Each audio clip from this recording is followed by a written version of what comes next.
Mana, futbol tarixidagi eng shafqatsiz 5 ta himoyachi. Va ehtiyot bo'ling.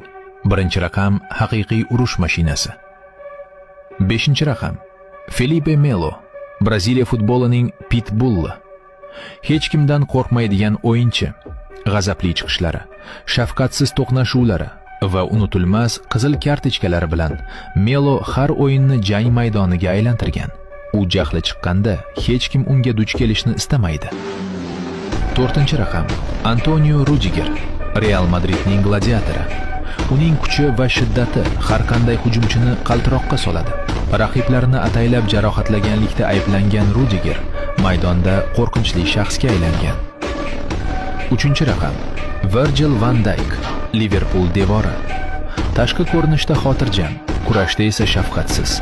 Uning Evertonga qarshi dahshatli to'qnashuvi bugungi kungacha muxlislar xotirasida ogohlantirish bo'lib qolmoqda. Van Dijk bilan hech qachon olishma. 2-raqam Sergio Ramos, ham qo'rqilgan, ham hurmat qilingan afsona.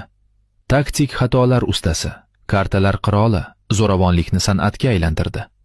Ramos nafislik va tartibsizlikning mukammal uyg'unligi. Va 1-raqam kim? Mana bir maslahat. Bu o'yinchi ajoyib rekordga ega. Faoliyati davomida 89 dan ortiq qizil kartochka olgan. Kimligini bilasizmi? Izohlarda yozing.